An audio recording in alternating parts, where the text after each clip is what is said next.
Welcome to Coach's Corner, everybody. I'm your host, Coach Tripp. Thanks for watching this Thursday night local sports report. We have a special guest, Craig Broughton. Craig, thanks for joining the show today, man. I don't know where to start. Father, husband, retired teacher, coach, author, referee, certified hypnotist. Let's start at the beginning. You grew up here in Pensacola. And you went to Woodham High School. Talk about your mom and your dad, any siblings. Oh, wow. I was definitely blessed to have a great mother and father who instilled some great values in me. My dad, he was a mechanic, and my mom, she was a dietitian. And my grandfather, he was a farmer. He was a farmer, a blacksmith, a whole bunch of things he did. And so hard work was definitely instilled into my family. And so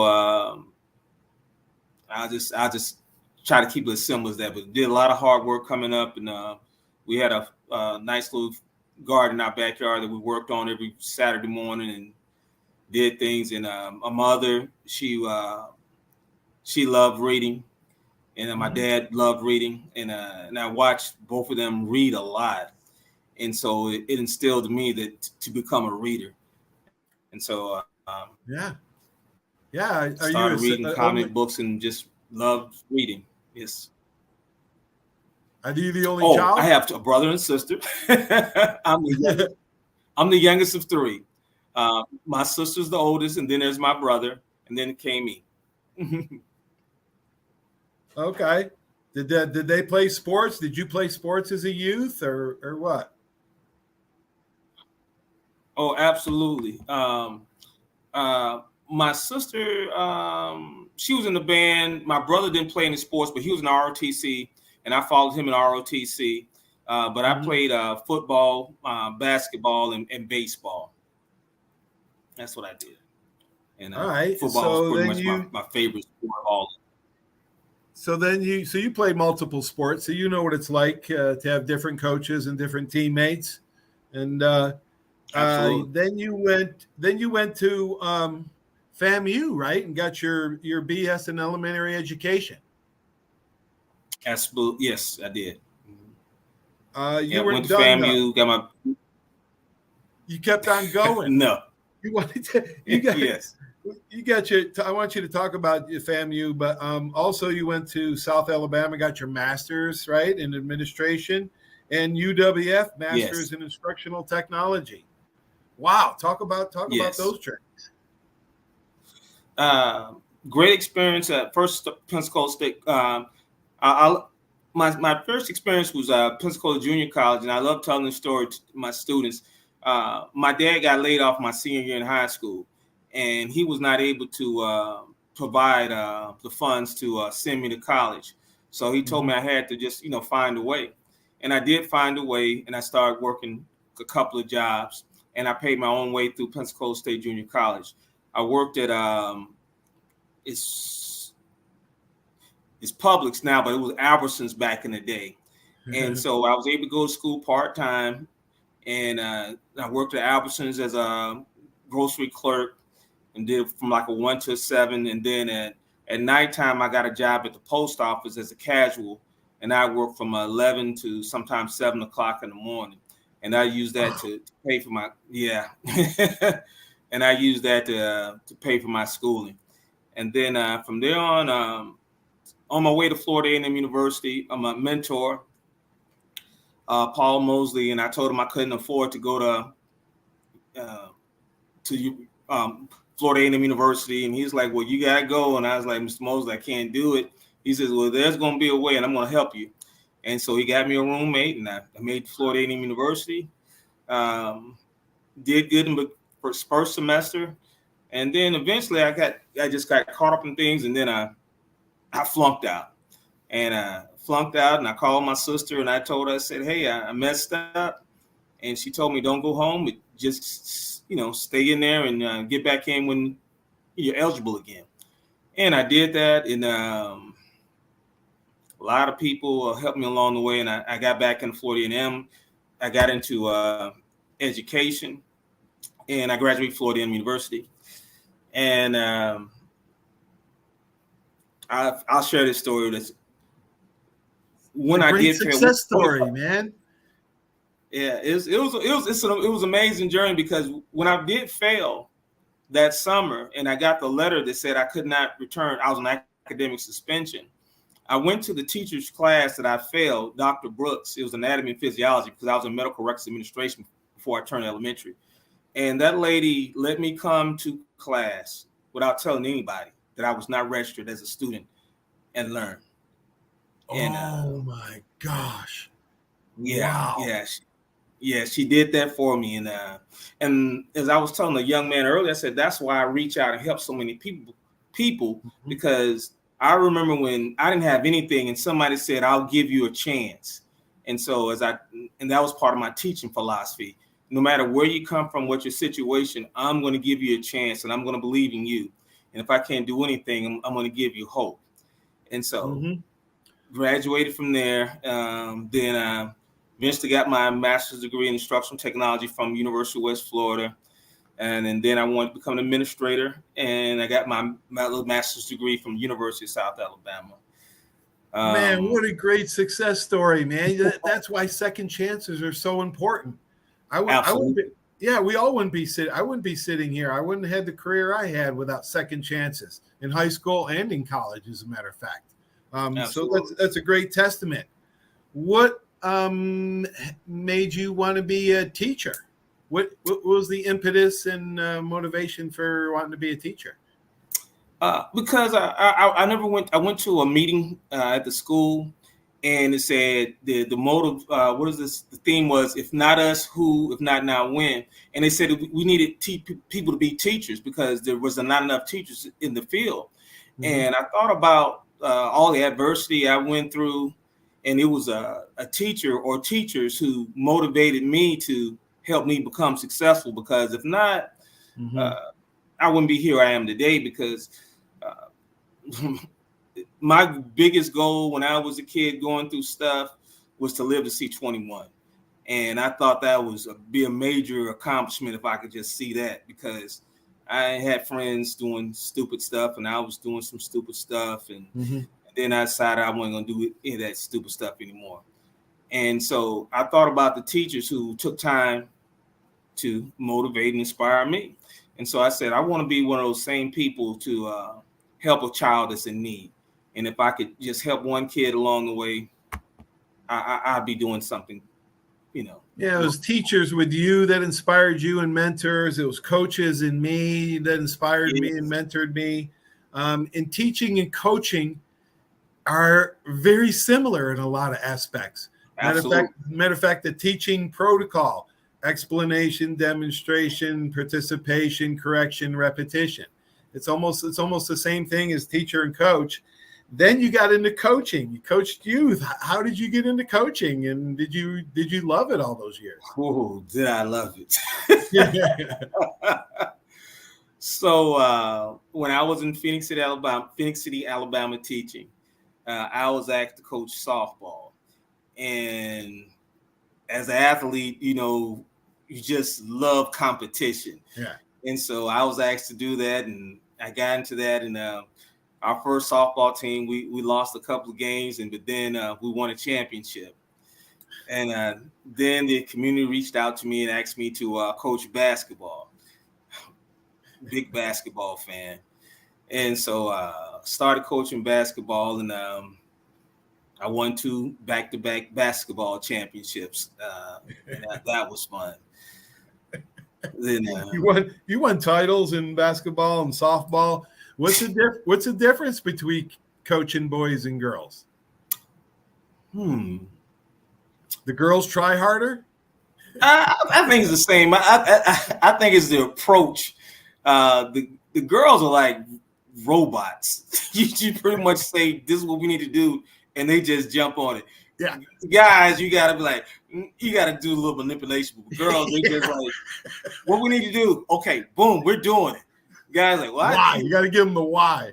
you got to give the guys a why. Yeah. And that's definitely the big difference. And it was fun teaching, coaching boys and girls. Man, I got to my hats off to you, buddy. I substituted. We'll talk about the class that I took from you, and thank you, by the way, for you taught me and hundreds of others at Pensacola State College for 13 years, training students to become teachers. Yes. And what year was that? That was it 2008 or 9? I think I just got into coaching and just wanted to be a teacher that would help me coach if I was a teacher. And I did for like 10 years. What year is that? Do you remember 2008, 9? Absolutely. I wasn't doing my show by then, I don't think. No. Yeah. No. But yeah. Wow. That was a great year. You taught hundreds to become teachers. Absolutely. It's thousands of students that you taught. I tell people every day when I woke up, there has never, and it's still not a day I do not love teaching. And it's just to see people grow, and it's just an amazing thing to do. And because that's what happened to me. I didn't know things, and somebody said, well, I'm going to teach this guy something. And I appreciate it. So I just want to give back through that. So, yes. Mm-hmm. Elementary educator for 27 years. Your students are parents now, some of them. Yes. 15 titles in 6th grade. I don't know. Kids are at middle school. I substitute at elementary, middle school, and high school. And I just stayed with high school after a while. Yes. Middle school was the hardest out of all three of them. Absolutely. I didn't have the patience. Is that because that's that stage of adolescence that kids are going through? Absolutely. It's a tough stage. They're going from babies to trying to be, more adult-like, teenagers. Right. And their mental is something else. It's the toughest. It's the toughest. Wow, I got to hand it to you to take the toughest job there is. All right, let's talk about your 2 children's books that you had published. What are their titles, and what's the subject? What's the plot? The first book was called Bryce and 10 Big Puddles. The second book is Look at Me, I'm a Superhero, and this is the shirt, and this is the hat that I'm wearing. The plot is always using your imagination to achieve your goals and believing in yourself. And so the Bryce and 10 Big Puddles books is about a bear who splashes in puddles, and as he splashes into a puddle, he uses his imagination to think that the puddle is something. So it goes something like puddle number 1, big jump, big splash. Bryce makes the puddle go blast, blast, blast. And so when he steps into that puddle, the puddle turns into a rocket. And I go puddle number 2, big jump, big splash. Bryce makes the puddle go crash, crash, crash. And you have the water turning to cars crashing into each other. And So you use your matter of fact, I talked about that on last night's show, using your imagination and setting goals, writing them down, and having a plan, because a goal without a plan is called a wish. Sure is. Everybody wishes, but not everybody's willing. That's right. So that's cool. That's a great book to learn from. All right, talk a little bit about refereeing. Got my referee shirt on now. I see that. In honor of you, Craig. In honor of you, brother. You referee football, basketball, baseball, softball, volleyball. Man, God bless you. It's harder and harder to find referees and volunteers, for that matter, anymore. Absolutely. Do you still referee? And what's the hardest sport to referee? Probably football. It's so much going on. With baseball and the other ones, things are kind of slow, but with football, you got 22 people on the field and stuff is moving. And so it's a lot to observe. 22 parts moving all at the same time, different directions. Absolutely. And those kids are moving. That's the hardest one, but I love them all because, again, it's about helping kids grow and see their dreams and then number one, keeping them safe. and as a referee, our number one goal is to keep the kids safe and make sure it's a fair game. Yeah. And Absolutely. Yeah. Yeah, and it's not an easy job. I mean, who Oh, likes no. if you think about it, who likes referees? The coaches, not so much. Probably players are kind of indifferent, but the fans are the most brutal, aren't they? Aren't they? Aren't they? Just Yeah. what are wrong with people? So man, I just understand what the heck are wrong with some people. It's crazy, but I'll tell you do get some great fans after the game, and they'll say thank you for refereeing, and they understand because when I talk to them, I say if we call everything that we see, that game's going to be a 5-7 hour game, and so we got to call the most important things that we see that's affecting whoever side you're on the ball. I'm on the side, but if you call everything, there's always somebody holding, there's always somebody doing this. But if it doesn't affect the play, you don't throw the flag. Yeah. And that's how it works. How many coaches have you thrown out of a game? In baseball, 2. In football, I probably I gave 1 warning. But baseball, I've thrown out 2. Baseball, they're all upon you, so you really, it's unfortunately. What's your favorite sport? What college do you have a favorite college football team? Oh wow. I'm a Florida State guy. Are you? Yeah. I have 3 favorites: Florida State, Alabama, and Auburn. Nick Saban has the same birthday as I have, Halloween 10/31. Auburn. When I was teaching Phoenix City, a friend of mine, he gave me free passes to the Auburn games, and so I ended up going there. So I just love both of them. In Florida State, I went to Florida State for a little bit because I was in the Air Force ROTC, and Charlie Ward, Deion Sanders. Yeah. I know those guys, So and Florida A&M, of course, where my alma. Family, and UWF, another alma mater. Oh, UWF as well, absolutely. Yeah, absolutely. What a job Pete Shinnick has done. All right, so you're a certified hypnotist. How did you get started hypnotizing? It's crazy. So when I was in Florida A&M University, I was in medical records administration. And so our professor told us we had to go up to the library to check out certain books. And so when I was looking for a book that she told me to get, I came across a hypnosis book. And I was like, because I thought hypnosis was not real. Yeah. And I was like, what? And so I picked up the book and I started reading it. And I was like, and it said for dentists, nurses, and doctors. And so I started reading it. And then they had a session where you could get hypnotized at the school. And I got hypnotized. And I was like, oh, I really want to do this. This is really cool. And again, it was a way that I found out I could help people without medical treatment. And fell in love with it. And then I ran across a great mentor. One of my best friend's dad was a certified hypnotist. He's probably in his 80s now, and he's been doing it for years. And he sat down and trained me how to become a hypnotist, and I got certified. Because he said, I don't want you to just be a hypnotist, but you're going to be certified. You do the real deal. So that's how I got into it. Do you use mostly weight loss or all different subjects? Whatever someone needs. Really? Is it I use a lot of visualization. You can go back on my shows on YouTube channel or Facebook and check out visualization when I talk in depth about it, how to teach it, how to coach it, how to use it. I was wondering if that has similar things because you're in your subconscious mind, you're always thinking about it. How does like for instance, how can you help a football player maybe visualize or be a better player? I do that all the time. And so you have the conscious, you and I are talking. Yeah, right. And then we have the subconscious, which is your mind. And then you have super subconscious.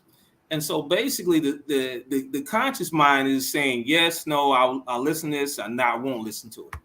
And but that subconscious mind, it says yes to everything. And the super subconscious says, You can say yes to everything as long as you're not saying anything crazy that'll cause me harm. I'm not gonna let you do it. But if it's okay, if it's not gonna be crazy, I'm okay with it.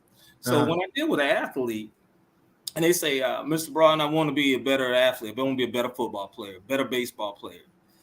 And I've done it several times. I said, and the key word is that they want to do it. If they want to do it, once I get past that conscious mind, I'll have them visualize, seeing that let's say they're a running back. I'm having them visualize being an elite athlete where they're running better, running stronger, faster, evading tackles, you name it.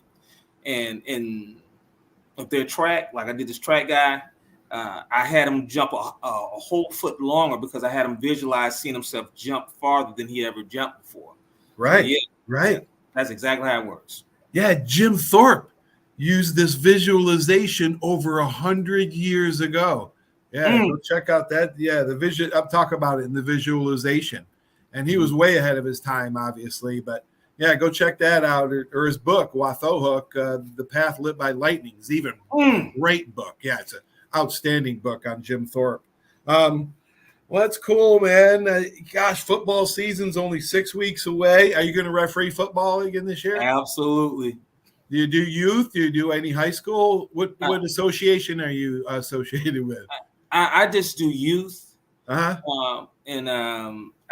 I used to do high school, but it just kind of interferes with life. Right. So, yeah. But for youth, I do that on Saturdays, and I love it, and just that's what I do. Yeah. Well, Bud, hey, I want to thank you for coming on, man.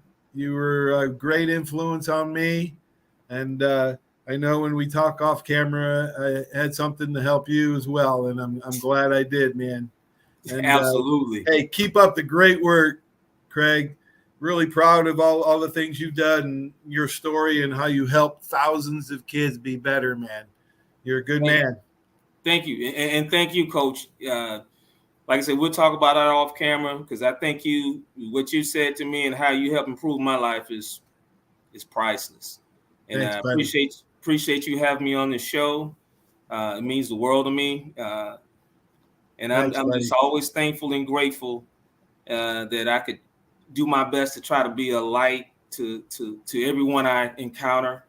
And I appreciate everybody who's been a light to me.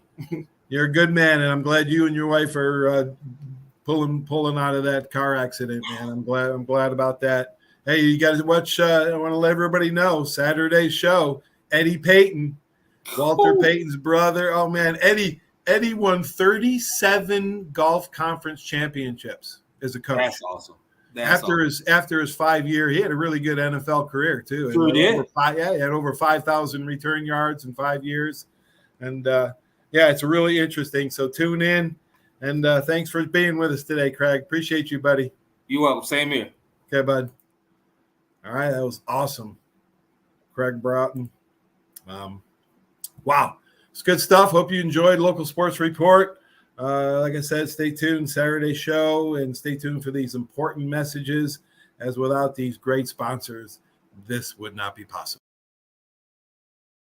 There's a reason why Hill Kelly in Pensacola is the #1 selling Chrysler Dodge Jeep Ram dealer between Jacksonville and New Orleans. While other dealers have taken advantage of a competitive market with higher prices, Hill Kelly has discounted prices to the lowest of the year. And Hill Kelly in Pensacola won't surprise you with excessive charges beyond the selling price. Come see why people from Milton, Pace, Foley, Bay Minette, Daphne, Gulf Shores, Mobile, and beyond are driving to Hill Kelly in Pensacola to buy their next new Chrysler, Dodge, Jeep, or Ram. At Hill Kelly, the bottom line price and your satisfaction are what really matter. So before you sign, check the bottom line and make the trip to Hill Kelly in Pensacola to see what true local ownership can do for you. At Hill Kelly Chrysler, Dodge, Jeep, Ram, Highway 29 in Car City, Pensacola. Or shop online 24/7 at HillKellyDodge.com. When it comes to bottom line pricing, nobody beats a Hill Kelly deal. Nobody.